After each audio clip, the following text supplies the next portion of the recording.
who the heck is going to want to pay to hug a cow? How cows are helping farmers bring in extra bacon. Took a long time, maybe almost 49 years, but I think I'm burning out. A record number of Americans are entering their golden years. Why it's important to recognize the mental changes of this new chapter.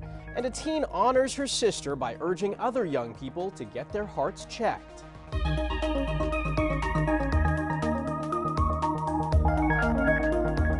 Welcome to Eye on Health, where we focus on stories that affect your physical and mental well-being. I'm Michael George. May is Skin Cancer Awareness Month. It's the most common type of cancer, but also one of the most preventable.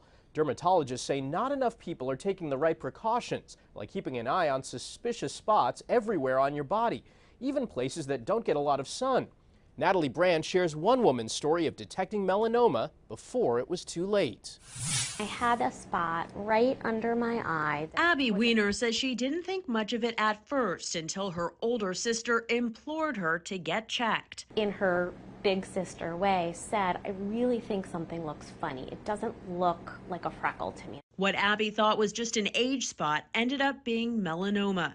It required 2 procedures to remove, but fortunately was caught early before spreading. Skin cancer at its earliest stages is very curable.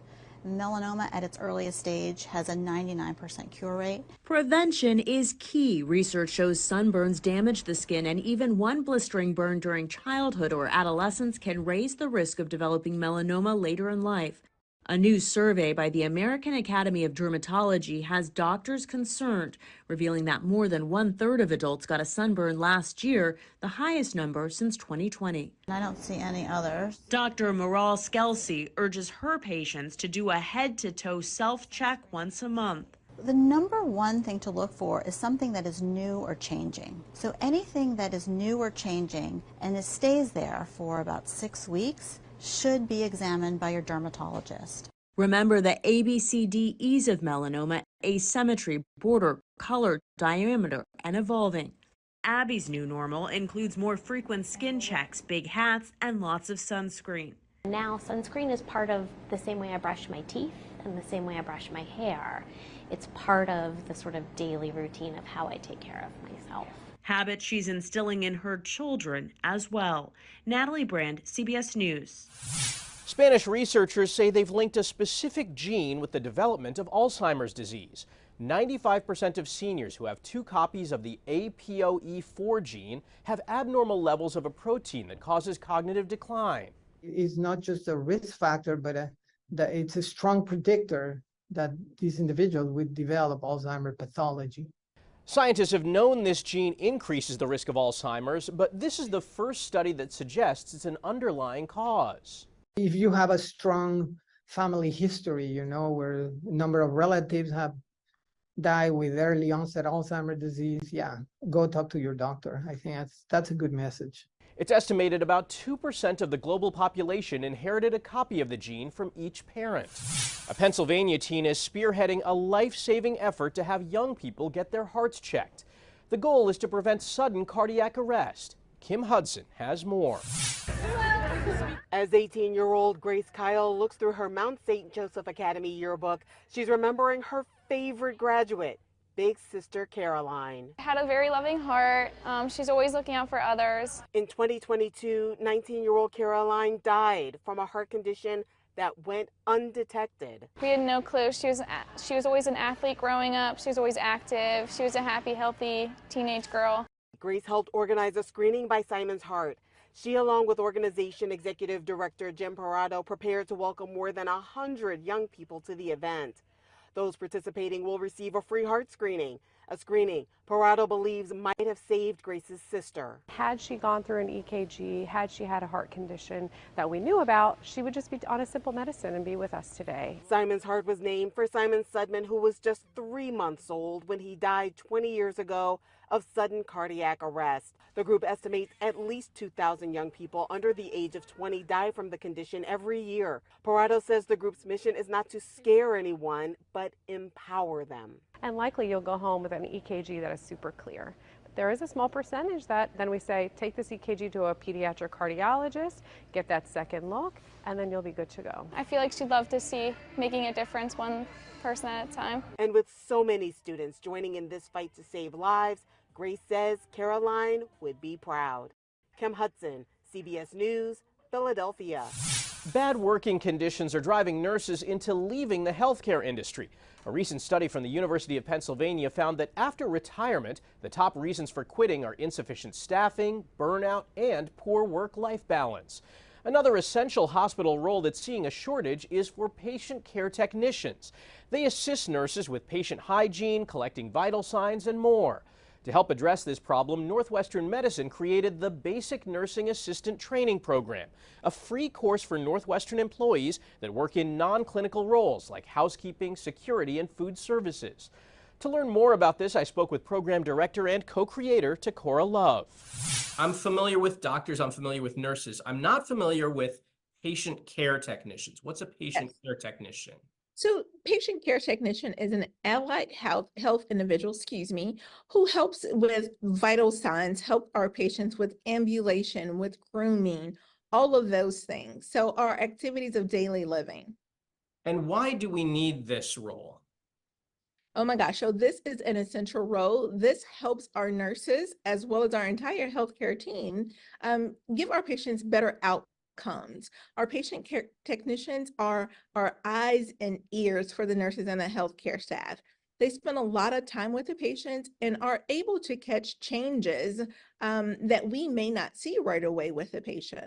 Is the training for a patient care technician different than the training for a nurse? Yes, absolutely. So with a patient care technician at Northwestern Medicine, our patient care technicians are required to have a certified nursing assistant, a certification as a nursing assistant. So we have an internal program that provides that certification or training for that certification. So the training here is weekly for 16 weeks. And then once they pass their certification exam, the Illinois Nurse Aid Competency Exam, our talent acquisition or human resource team works with the graduates so that they can transition into a patient care technician role. How long has this program been running? Since August of 2022. And tell me how it's gone so far. It has gone exceptionally well. We are very proud of our outcomes and just very proud of our alumni, our graduates. Many of them have transitioned into patient care technician roles within NM, and over 50% of our graduates are now in nursing school. So this is also like a pipeline to nursing school. It inspires them to take the next step. Many have been searching for a way to return to school, and what this program does is remove financial barriers. It provides a work-life balance, and then our employees are able to utilize the resources that we have within NM, such as tuition reimbursement and things like that. Has this taken some of the burden off of the nurses? Yes, absolutely. We've been able to fill a lot of open positions. The class that most recently graduated, it was a class of 15. 10 of those graduates are now placed as patient care technician within the system. All right. Well, thanks so much for talking with us. We appreciate your time. Thank you. Have a wonderful day. A group of communities around the country is concerned about losing access to medical care after one of America's largest private for-profit hospital chains filed for bankruptcy. Steward Healthcare has been the focus of a nearly 2-year CBS News investigation, showing how private equity investors have siphoned hundreds of millions of dollars from hospitals, often with devastating consequences. CBS News chief medical correspondent Dr. John LaPook has details. After Steward Healthcare declared bankruptcy, Massachusetts Governor Maura Healey insisted 8 hospitals run by the company in her state will remain open. Patients should keep your appointments. Despite those assurances, the company's filing listing debts of at least $550 million left frontline workers like nurse Audra Sprague reeling. How does this all leave you feeling? Angry. This one company is going to come in and just destroy it and walk away and probably have no repercussions for it. Beginning in 2010, Steward snapped up dozens of community hospitals across 8 states with backing from private equity investors. In recent years, the company has struggled, shuttering hospitals and leaving an extensive trail of unpaid bills that led to shortages of life-saving medical supplies. Last year at this Steward Hospital in Boston, a 39-year-old woman died after giving birth to her daughter. Weeks before, a device that potentially might have saved her life was repossessed by a vendor Steward hadn't paid. Mary Bugby is a senior coordinator for the Private Equity Stakeholder Project, a nonprofit that looks at the impact of private equity investments. Where does that all leave the people who are working in the hospitals, the patients? So they're the collateral damage, and this is a lesson in moral hazard. These private equity investors get to make a lot of money and take financial risks, but the cost of those risks are borne by the patients, the workers, and the communities those hospitals serve. In a statement announcing the bankruptcy, Steward CEO Ralph De La Torre said the company had done everything in its power to operate successfully in a highly challenging healthcare environment. An SEC filing from 2021 revealed Steward's owners paid themselves millions in dividends. Around the same time, De La Torre acquired this 190-foot yacht estimated to be worth $40 million. That this situation stems from and is rooted in greed, mismanagement, and lack of transparency. Steward Healthcare said declaring bankruptcy allows it to continue providing care to its 2.2 million patients nationwide without disruption. Ultimately, a bankruptcy court will help decide the fate of Steward's hospitals. Dr. John LaPook, CBS News, New York. Coming up, we take a close look at the mental health of farmers and how artificial intelligence is improving colonoscopies.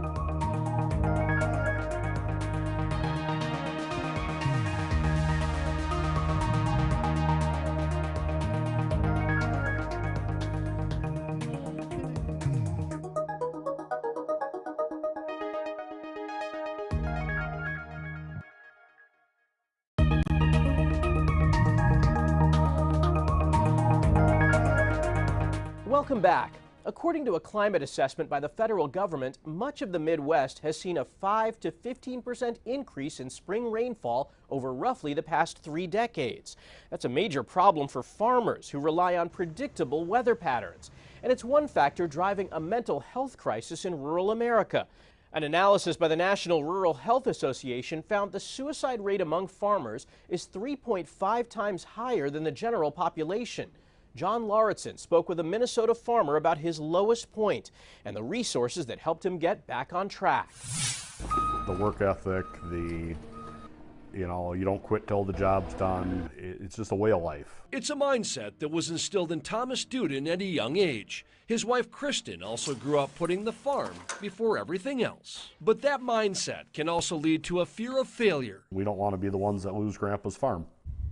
7 years ago, Thomas says things got so bad that he went into a deep depression and made plans to kill himself. The thought behind it was, she can collect the life insurance and pull the farm out of the hole that we're in. It was a dark time. But just before he followed through on that plan, Kristen reached out. The text message, word for word, it said, "Where are you?" It made him stop and think, and then confess to his wife that he needed help.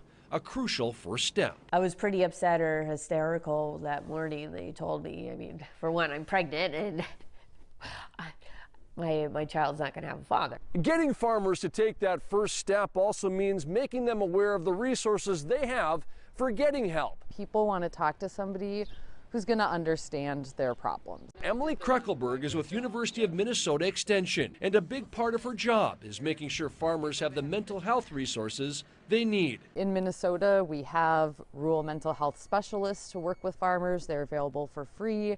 For Thomas and Kristen, talking with a counselor helped them work through their personal and financial problems. We talk a lot more. We both acknowledge each other's situations that are going on around the farm. It's made their family that much stronger. John Lauritsen, CBS News, Princeton, Minnesota. Farmers are no different than the rest of America, with financial issues one of their top stressors. A quirky trend on social media is helping some bring in extra cash. Who the heck is going to want to pay to hug a cow? Turns out a lot of people are signing up for cow cuddling sessions at Lou's and Dan Klotz's farm in Illinois. I'm the one that keeps the books and everything. I said, look, Dan, 75 pays for one round bale of hay. I said, we got to look at that way. So every person that hugs the cow pays for a bale of hay for the week. Teenager Joey Packle booked a session for his girlfriend Emma, and it appears to have been money well spent. I love cows. They're my favorite animal. Are they? Yeah. Health experts say there's not a huge risk of bird flu, but people should be mindful when interacting with animals. There's a lot more that it's still left to be discovered. Probably much more to be discovered than what we actually know right now. Data from the USDA shows more than 28,000 farms offer some type of extra service on their land, generating about $1.2 billion a year. A colonoscopy is one of the most important medical checkups for anyone over 45. Now some doctors are using artificial intelligence to make the procedure more accurate. I talked with a doctor to find out how it works. Kind of follows the gastroenterologist during the procedure. Charlene O'Blenis is finally taking a step she's been putting off for years, getting a colonoscopy. One, because I was due for one, and then also I have an uncle that passed away from colon cancer. But this won't be a typical colonoscopy. During the procedure, doctors will have help from an AI. It's basically eyes that are watching the entire colonoscopy in real time, not getting tired, not kind of missing anything on the screen. Hackensack University Medical Center gastroenterologist Dr. Rosario Ligresti says the AI, called GI Genius, can catch something a doctor may miss. We could turn on the artificial intelligence at this time. Dr. Ligresti says it doesn't replace doctors, it gives them an extra set of eyes. It'll put a big green box right around what it thinks is a polyp, and oftentimes extremely accurately. Colon cancer is one of the most preventable and treatable kinds of cancers if caught early. Doctors recommend anyone 45 and older get screened. But colon cancer rates among younger people are rising. So far, her colonoscopy looks quite normal. Fortunately, in Charlene's case, there were no major issues. I think it's great technology, and it's more of a benefit to have versus not having. It's possible one day all colonoscopies will be done with an AI in the room. After the break, the great ape treating its own wound and the big health changes to look out for as you enter retirement.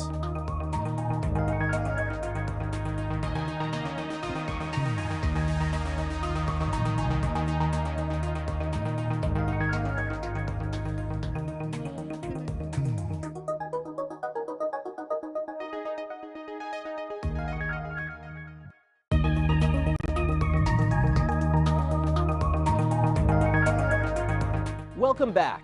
A silver tsunami is approaching retirement age. This year, more than 11,000 Americans turn 65 every day, an all-time record.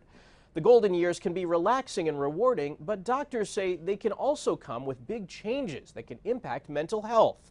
Bradley Blackburn has more on how to prepare for it. For years, Patty Ryan avoided even thinking about retirement. The idea alone made her anxious. Started sort of not sleeping and really nervous. But last year, after she turned 70, she decided it was time to leave her job at Hackensack University Medical Center in New Jersey, supervising pediatric physical therapy. All of a sudden it was like, I said it took a long time, maybe almost 49 years, but I think I'm burning out. Ryan is part of a wave of retirees. A record 4.1 million Americans will turn 65 this year. Dr. Gary Small, Hackensack's chair of psychiatry, says preparing for that big change is important for brain health. If you don't have enough mental challenge, it can accelerate that cognitive decline and increase the risk for dementia or Alzheimer's disease. A recent NIH study found more than 40% of Americans 60 and older feel lonely. Loneliness causes all kinds of health problems, particularly mental health problems. It leads to a higher risk of depression. If you get depressed, you have a higher risk of physical problems. Retirement can also be invigorating. Very surprised how much I like not working. I'm very surprised. Peanut butter chocolate chip. She's baking. Beautiful. Spending more time with her husband, picking up pickleball, and forming new friendships. You have to search. You have to be proactive. You can't. It just doesn't come to you. Part of a generation finding new meaning in retirement. Bradley Blackburn, CBS News, Hackensack, New Jersey. 5 daughters followed in their mother's footsteps to become nurses, all at the same hospital. These 5 mother-daughter duos all care for the littlest patients at Children's National Hospital in Washington, D.C. Hillary Linian started working at the hospital in 2010 and says having her mom there makes the job that much easier. Someone in the hospital, you can have someone who really is like in your corner and can give you a colleague perspective, also a mom perspective too. It's been really special. Watching her grow and watching her commitment, compassion to patients I think it's very inspiring to me. Sometimes I'm like, oh my God, who is this wonderful woman? The two say it's especially helpful to have someone close to lean on during tough days. Scientists in Indonesia say they've witnessed a major medical breakthrough involving apes in the wild. Researchers saw this male orangutan named Rackus chewing up leaves from a tropical plant, then using his fingers to apply the plant juices to a wound on his cheek. This is the first time that we observed a wild great ape using a plant, a potent medical plant, in order to treat his wounds. People across Southeast Asia commonly use the same plant to treat pain and inflammation. Lead author Isabel Laumer says Rackus' wound closed without any problems within 2 months. The extraordinary behavior was recorded in 2022, but researchers only recently revealed their findings. He was observed feeding on this plant for 13 minutes, and then he continued chewing but stopped swallowing and put the plant sap from his mouth precisely onto the wound. And he repeated this behavior for 7 minutes. So over and over, he put plant sap onto the wound. And then later, he also took the more solid plant matter from his mouth and put it on top of his wound, fully covering the wound. Previous research has identified other great apes treating themselves with plants in different ways. We know that Rackus was not born in the area. So it's possible that the behavior is actually shown in his birth population, and he might have learned it from his mother or another orangutan. Researchers believe Rackus was injured during a fight with another animal. As we celebrate Mother's Day, we all know moms do all they can for their children. So it probably won't surprise you to hear that when a mom in Ohio found out she could give her daughter the gift of life again, she didn't hesitate. Livia and Zofie Karetka have always had an amazing mother-daughter bond. Now, they're even closer. This is just another celebration to the beautiful and loving mother I have that did something super, super amazing for me. At 14, Zofie was diagnosed with liver disease with no known cause. At 18, doctors told the family she needed a liver transplant. When we found out that there is nothing they can do about it to make it better or to stop the progression of her liver disease, that was probably the hardest when we found it out. But then they found out Livia was a match. That was our Christmas present, I would say, the biggest present. So much more hopeful to have a live donor, especially that donor being my mom. Dr. David Kwan performed the minimally invasive procedure in January of last year at the Cleveland Clinic, extracting a piece of Livia's liver. From a donor perspective, it's easier to recover because the incisions are smaller, less painful. From a surgical perspective, it's more difficult, more challenging. My parents were there when I woke up. I know that was pretty emotional for them. They recovered together. You want to be strong for your daughter. I think she wanted to be strong for me. So even if we had some pain, we were just dealing with it and doing it together. Zofie has taken up running during her recovery, but not before Mom got the doctor's okay. Obviously, as a mom, you worry. She's a very determined kid. So I did make a call to her transplant coordinator. And she was at the finish line of Zofie's first marathon. She gave me a second opportunity to live and saved my life. And I'm, forever, forever grateful. I love her so much. She's a great mother. I would do it over and over again. Because a mother's love is endless. That's this week's Eye on Health. I'm Michael George. Thanks for joining us and be well.